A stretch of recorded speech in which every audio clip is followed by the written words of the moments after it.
The morning sunlight spilled over the small, quiet neighborhood where the cracked sidewalks were lined with wildflowers and time-worn picket fences.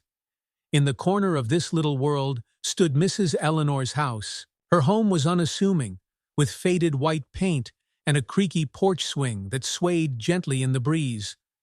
But her garden was a jewel, a burst of color and life in an otherwise unremarkable row of houses.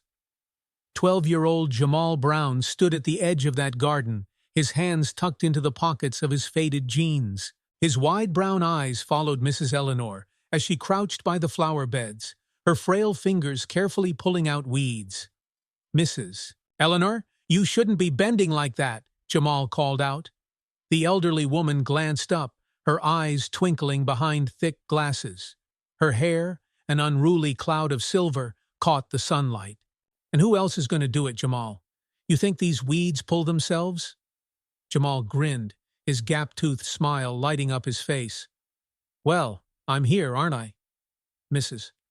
Eleanor chuckled, the sound warm and familiar, like the crackle of a fire on a cold evening. "All right then, young man. If you insist, grab those gloves over there." Jamal didn't need to be asked twice. He slipped the gloves on, knelt beside her, and began pulling at the stubborn weeds. The soil smelled rich and earthy, and the quiet of the morning was punctuated only by the rustle of leaves and the chirping of birds. "You've got a knack for this," Mrs. Eleanor said after a while.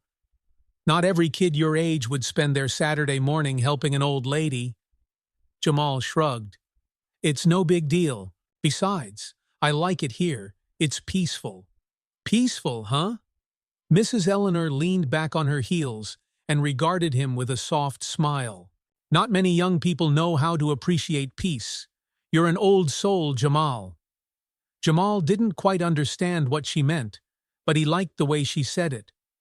They worked in companionable silence for the next hour, and when they finally stood up, the flower beds were free of weeds, the soil neatly turned over. "Well, I'd say that's worth a reward," Mrs. Eleanor said, brushing dirt off her hands. "Come on inside. I've got something special for you." Jamal followed her into the house, the air inside cool and smelling faintly of cinnamon. The kitchen was small but cozy, with a cluttered table and a window that looked out onto the garden. Mrs. Eleanor opened the oven, and the warm, buttery aroma of fresh-baked scones filled the room. "Sit down, Jamal," she said, setting a plate of scones in front of him. "And don't hold back. I made these just for you." Jamal didn't need more encouragement. He bit into a scone, the golden crust giving way to a soft, fluffy center. "These are amazing, Mrs. Eleanor." "I'm glad you like them," she said, pouring him a glass of milk. "But there's more to this than just good food." Jamal raised an eyebrow. "What do you mean?" Mrs. Eleanor sat across from him, her hands folded neatly on the table. "You see, Jamal, life is a lot like a garden. It needs care, patience, and love. And sometimes you need a little help to keep the weeds from taking over." Jamal nodded slowly, unsure of where she was going, but eager to listen. "The world isn't always kind, Jamal. People might overlook you, or worse, try to tear you down. But if you nurture what's good in yourself, your kindness, your courage, you'll grow strong, just like those flowers out there." Jamal swallowed the last bite of his scone. "I think I get it," he said. "But what if someone doesn't want to help themselves? What if they just give up?" Mrs. Eleanor's expression grew serious. "That's when people like you step in. Sometimes all it takes is one person to make a difference, Jamal. One small act of kindness can change a life." Jamal didn't say anything, but her words stayed with him as he helped wash the dishes and said his goodbyes. As he walked home, the sun high in the sky now, he thought about her lesson. He didn't know it yet, but Mrs. Eleanor's words would guide him in ways he couldn't imagine. The following Saturday, Jamal returned to Mrs. Eleanor's garden. This time, he brought a small spade and a packet of marigold seeds he'd bought with money he'd earned mowing lawns. The moment he walked through the gate, he spotted Mrs. Eleanor sitting on her porch swing, a worn paperback in her lap. "Well, look who's back," she said, her voice carrying warmth despite its teasing tone, "and armed with seeds no less." Jamal held up the packet proudly. "Marigolds. They're supposed to keep pests away, right?" Mrs. Eleanor grinned. "That they do. But they also bring a touch of gold to a garden. Nice choice." Jamal beamed at the praise and wasted no time kneeling in the flower beds to prepare the soil. As he worked, Mrs. Eleanor joined him, moving slower than she had the week before. Her joints ached, and her breathing was heavier, but she hid it well. Still, Jamal noticed. "Are you okay, Mrs. Eleanor? You don't look so good today," he said, his brow furrowed. "I'm fine, dear," she replied lightly, waving off his concern. "Just a little tired. Old age doesn't come with a user's manual, you know." He wasn't convinced but decided not to push. Instead, he focused on planting the marigold seeds. As the two worked side by side, the conversation turned to Jamal's life. "So, how's school treating you?" she asked, her hands busy patting down the soil. "It's okay, I guess," Jamal replied, shrugging. "Some of the kids aren't so nice. They call me names sometimes." Mrs. Eleanor's hands stilled. "What kind of names?" Jamal hesitated, his gaze dropping to the ground. "Stupid stuff. About my skin. They say I'm dirty, or call me things I don't want to repeat." A silence settled over the garden, broken only by the faint hum of a bumblebee. When Mrs. Eleanor finally spoke, her voice was firm. "Jamal, listen to me. What they say doesn't define you. Their words are weeds, and you can't let them take root in your heart." Jamal looked up at her, his eyes wide. "But it still hurts." "I know it does," she said softly. "But you're more than their words. You've got a good heart, and that's what matters. Don't let their ugliness crowd out your light." He nodded, though her words didn't fully erase the sting of the insults. Still, there was a small comfort in knowing someone understood. They worked in silence for a while, the tension easing as the soil yielded to their hands. When they were done, Mrs. Eleanor led him inside again. This time, the scent of apple pie greeted them. She had baked it that morning, knowing Jamal would visit. As they sat at the kitchen table, slices of warm pie in front of them, Mrs. Eleanor leaned back in her chair, her expression thoughtful. "You know, Jamal, when I was your age, I had my own bullies," she began. "You did?" he asked, surprised. It was hard to imagine someone picking on Mrs. Eleanor. "Oh, yes. They teased me for being too skinny, for wearing hand-me-down clothes. They even made fun of the way I talked." She chuckled softly, though the memory clearly still held some weight. "It wasn't easy, but my mother used to tell me, 'Eleanor, you're stronger than their words.' And she was right." Jamal leaned forward, eager to hear more. "How did you stop it?" "I didn't," she admitted. "But I didn't let it stop me either. I focused on the things that mattered. My studies, my family, my dreams. Eventually, their words lost their power." Her words struck a chord in Jamal. He wasn't sure he had the strength to ignore the names completely, but he liked the idea of focusing on what mattered. Before he left that day, Mrs. Eleanor handed him a small notebook. "Here," she said, "use this to write down the things you're proud of, the good things about yourself. Every time someone tries to plant a weed in your heart, write something beautiful to replace it." Jamal held the notebook close, touched by the gesture. "Thank you, Mrs. Eleanor. I'll take good care of it." "I know you will," she said, smiling. "And remember, Jamal, you're not alone. You've got a whole garden of people who care about you. I'm one of them." As Jamal walked home that evening, the notebook tucked securely under his arm, he felt a little taller, a little braver. For the first time in a long while, he believed he might have the strength to rise above the hurtful words and find his own kind of gold. What he didn't know was that Mrs. Eleanor's garden held more than just flowers and lessons. It held a promise, a bond that would grow deeper as the days unfolded, carrying them both through challenges they could never have anticipated. The week that followed was a hard one for Jamal. At school, the teasing escalated. One boy, a lanky seventh grader named Marcus, seemed to take particular delight in tormenting him. Marcus had a loud voice and a knack for finding an audience. Every time he threw a cruel word Jamal's way, laughter followed, and it cut deeper than the words themselves. By Friday afternoon, Jamal was exhausted. His steps felt heavy as he trudged home, the weight of the week pressing on his small shoulders. When he reached Mrs. Eleanor's house, he hesitated at the gate, unsure if he even wanted to go inside. What if Marcus was right? What if he was as worthless as the names they called him? The gate creaked as it opened, and Mrs. Eleanor's voice called out from the porch, "Jamal, I was starting to wonder if you were coming." Her smile was like the first rays of sunlight after a storm, and Jamal couldn't help but feel a small measure of relief. He waved weakly and walked toward her. "Something's bothering you," she said as he climbed the porch steps. It wasn't a question. It was a statement, plain and simple. Mrs. Eleanor had a way of seeing right through people.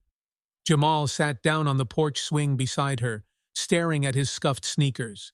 "It's just school," he muttered. "Ah," she said knowingly. "The weeds again?" He nodded, not trusting himself to speak. Mrs. Eleanor placed a gentle hand on his shoulder. "Come with me," she said after a moment. "I've got something to show you." Curiosity momentarily eclipsed his gloom, and he followed her down the porch steps and into the garden.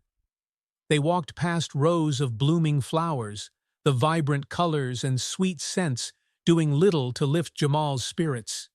Finally, she stopped by a patch of soil, where a single scraggly plant stood. "Look at this poor thing," she said, gesturing to the plant. Its leaves were wilted, and its stems bent under the weight of their own frailty. "What do you think is wrong with it?" Jamal knelt down for a closer look. "It doesn't look like it's getting enough water or sunlight," he said. "Exactly," Mrs. Eleanor said. "But do you know what's keeping it alive?" Jamal shook his head. She crouched beside him, her knees popping audibly as she did. "The roots. Even when the top looks like it's done for, the roots keep it anchored. They're still drawing what little they can from the soil, keeping the plant alive, even when it seems hopeless." Jamal stared at the plant, her words sinking in. "So it's not really giving up," he said slowly.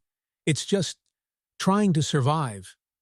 "That's right," she said, her voice soft but firm. "And you, Jamal, have roots just like this plant. They're the people who love you, the things you're good at, the parts of you that no one can take away, not even Marcus or anyone else." Jamal looked up at her, his eyes wide. "But what if my roots aren't strong enough?" "They're stronger than you think," she said. "And the more you nurture them, the stronger they'll grow. That's what we're going to do now." "What do you mean?" he asked, intrigued despite himself. Mrs. Eleanor handed him a trowel and pointed to the scraggly plant. "We're going to help this little guy out. We'll give it better soil, some water, and a bit of sunlight. Then we'll see what happens." Jamal set to work, carefully digging around the plant's roots and transferring it to a sunnier spot in the garden. As he worked, Mrs. Eleanor talked to him about the importance of resilience.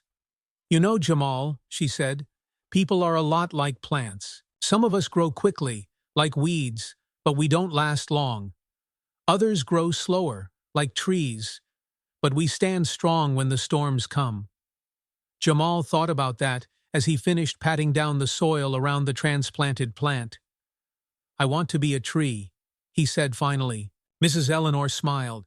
"I think you already are, Jamal. You just don't know it yet." By the time they were done, the sun was setting, painting the sky in shades of pink and orange. Jamal stood back and admired his work. The plant still looked weak, but it seemed a little sturdier now, its roots cradled in fresh soil. "Do you think it'll make it?" he asked. "I do," Mrs. Eleanor said. "But it'll take time and care, just like you." As Jamal walked home that evening, he felt a small flicker of hope. Mrs. Eleanor's words stayed with him, wrapping around his heart like a protective shield. For the first time all week, he didn't feel so alone. That night, he opened the notebook she had given him and wrote his first entry. I am like a tree. My roots are strong, even when I don't feel strong. It wasn't much, but it was a start. And sometimes, as Mrs. Eleanor had said, all it takes is a little care and time. It was early Saturday morning when Jamal arrived at Mrs. Eleanor's house, the notebook tucked under his arm. The garden shimmered with dew, the flowers vibrant in the soft light of dawn. He pushed open the gate and found Mrs. Eleanor already outside, sitting on a wooden stool near the marigolds he had planted weeks before. You're early today, she remarked, looking up from a pair of gardening shears. Couldn't sleep? Jamal nodded, his face serious. I was thinking about what you said, about roots and storms. Mrs. Eleanor set the shears aside and tilted her head, her expression inviting him to continue. I don't want to just survive like that plant we moved. I want to be strong enough to stand tall, even when things are hard. But, he hesitated, his voice trailing off. But what, Jamal? She prompted gently. He kicked at the dirt with the toe of his sneaker. But sometimes, I feel like there's this wall inside me. Like, no matter how much I want to be strong, something keeps holding me back. Mrs. Eleanor regarded him thoughtfully. Walls can be tricky things, she said after a moment. They can keep danger out, but they can also trap you in. Do you know what your wall is made of? Jamal frowned, unsure how to answer. Maybe fear or anger? She nodded. Both of those make strong bricks. But here's the thing about walls, Jamal. They're not unbreakable. They just need the right cracks. Cracks? He repeated, confused. Cracks are places where the light gets in, she explained. And sometimes they come from the most unexpected places. Jamal wasn't entirely sure he understood, but before he could ask more, Mrs. Eleanor stood and handed him the shears. Come on, she said. Let's see what we can do about these marigolds. For the next hour, they worked together in the garden, trimming, weeding, and watering. Jamal found comfort in the rhythm of the work, the feel of the soil in his hands grounding him. By the time they finished, the marigolds were thriving, their golden blooms practically glowing in the sunlight. Do you see what care can do? Mrs. Eleanor asked, gesturing to the flowers. Even the smallest effort can make a big difference. Jamal nodded, a faint smile tugging at his lips. I guess so. Before he could say more, a sharp bark interrupted them. Jamal turned to see a small dog standing near the gate, its fur a mix of black and white patches. It wagged its tail furiously, clearly delighted to have found them. Where did you come from, little one? Mrs. Eleanor murmured, crouching down to pat the dog's head. Jamal noticed a collar around the dog's neck, but no tags. Do you think it's lost? He asked. Looks like it, she said, frowning. Poor thing. The dog seemed content to follow them around the garden, its joyful energy a stark contrast to Jamal's earlier mood. By the time they finished their work, it had made itself at home, curling up in the shade of the porch. What should we do? Jamal asked, as they sat down on the steps. We'll put up some flyers and see if anyone comes to claim it, Mrs. Eleanor said. But for now, I think we've got a new friend. Jamal reached out to scratch the dog behind its ears. Its tail thumped against the porch, and Jamal couldn't help but laugh. I think it likes me. Of course it does, Mrs. Eleanor said. Animals have a way of seeing the good in people. Jamal smiled, the warmth of her words sinking in. For the first time in a long while, he felt like maybe he wasn't so broken after all. That night, as he lay in bed, Jamal thought about the dog and the way it had seemed to choose him. He opened his notebook and wrote his second entry. Even walls can crack if you let light in. Maybe I just need to find my light. He didn't know what that light might be yet, but he was starting to believe it existed, and that belief, as small as it was, felt like the beginning of something big. The next week passed in a strange kind of rhythm. Jamal found himself looking forward to his time with Mrs. Eleanor, and the little dog, now affectionately named Patch, seemed to have made the garden its permanent home. Flyers were posted around the neighborhood, but no one came forward to claim the dog. "Guess you're stuck with us, huh, Patch?" Jamal said one afternoon, as the dog rolled over in the grass, inviting belly rubs.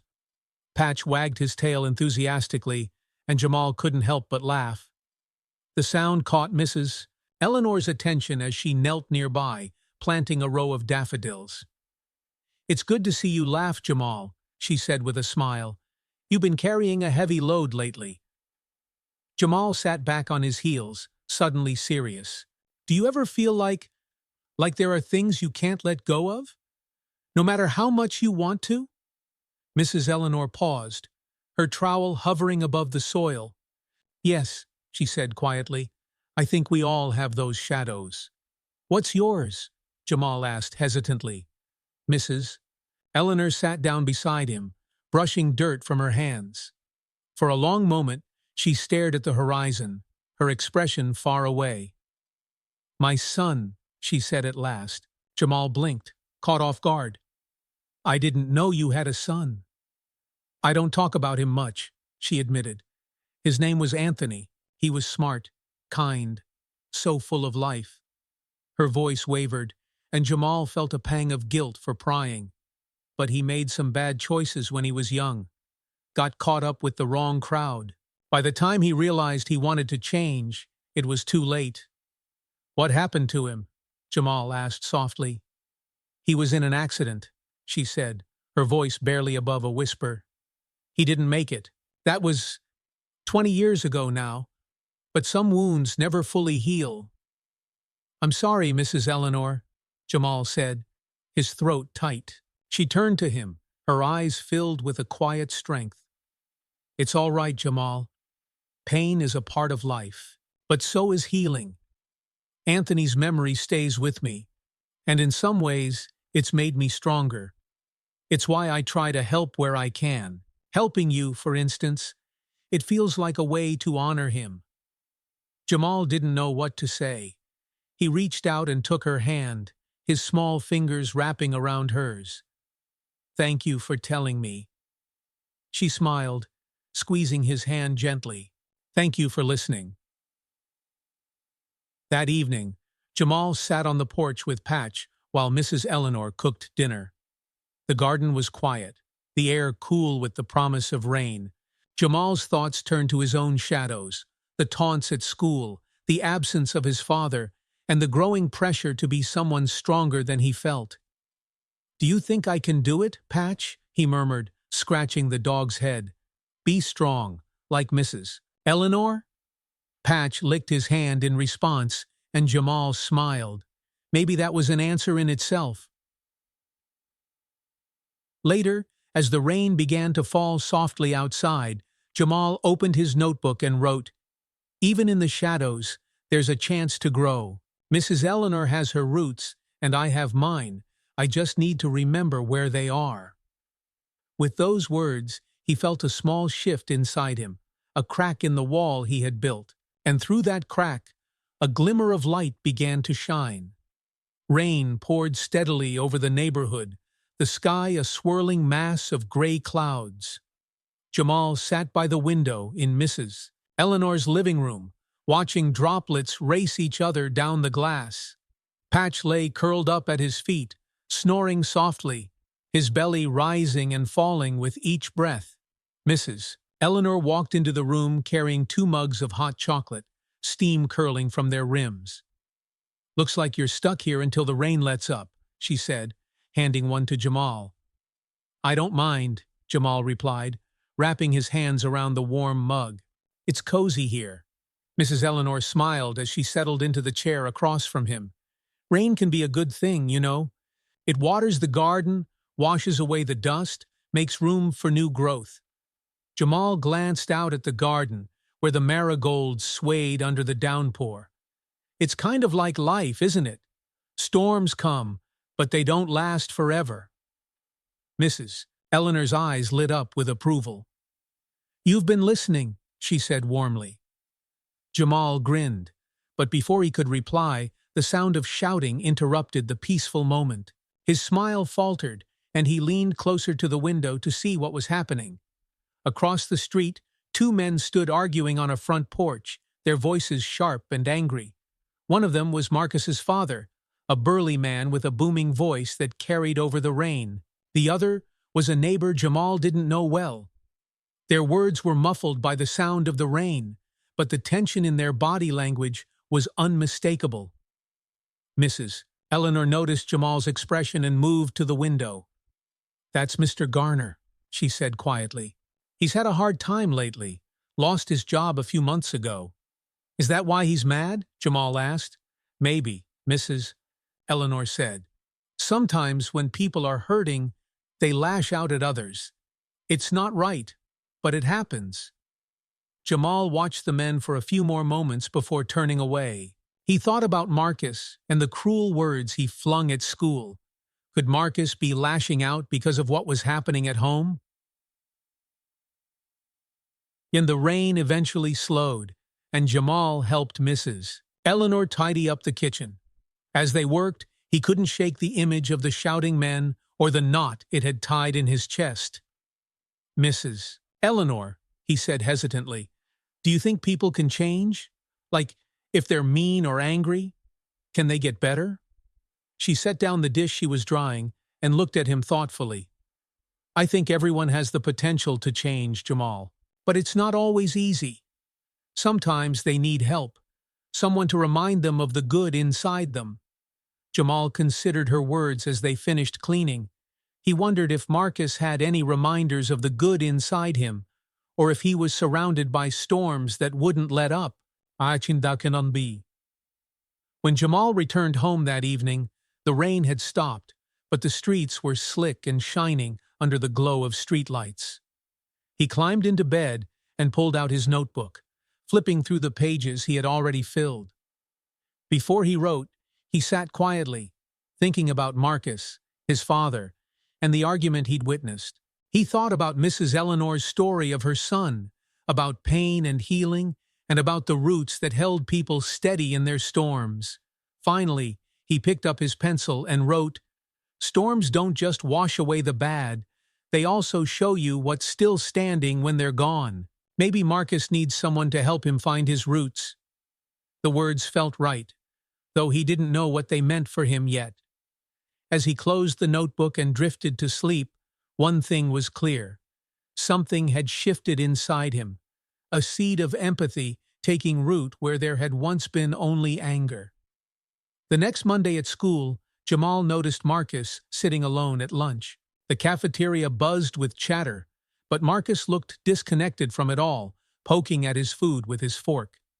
His usual loud, confident demeanor was absent, replaced by a slouched posture and a distant gaze. Jamal hesitated. Normally, he would avoid Marcus at all costs, steering clear of the boy who had been the source of so much of his pain. But Mrs. Eleanor's words lingered in his mind. Sometimes they need help, someone to remind them of the good inside them. He took a deep breath, his tray trembling slightly in his hands, and walked over to Marcus's table. "Hey," Jamal said cautiously. Marcus glanced up, his expression shifting from surprise to suspicion. "What do you want, Brown?" he muttered, his voice lacking its usual bite. Jamal set his tray down and sat across from him. "I just thought you might want some company."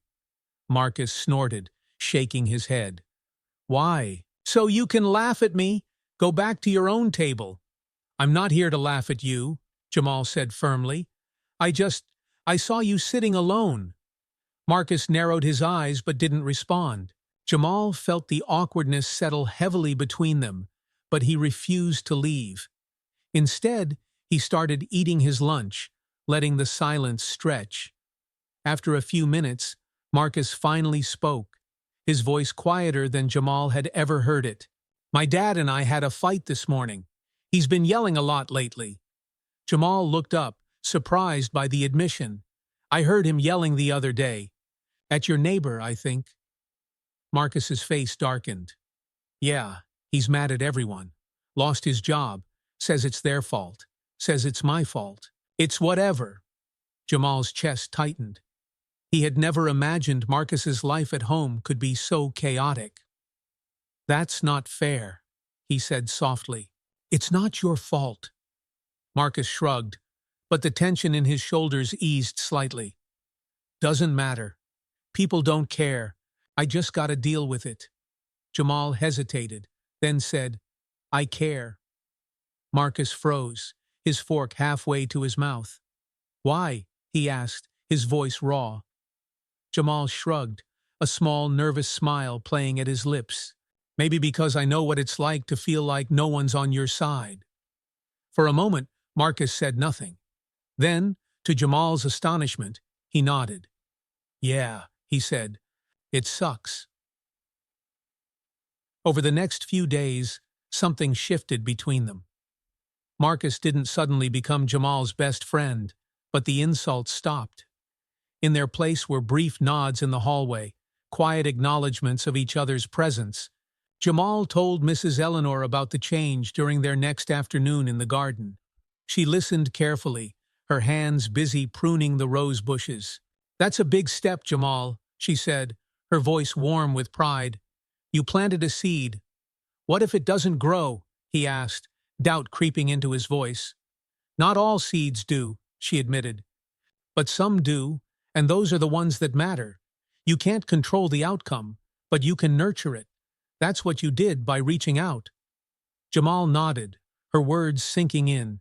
He thought about Marcus, about how much anger and pain the other boy carried. Maybe Marcus's walls weren't so different from his own.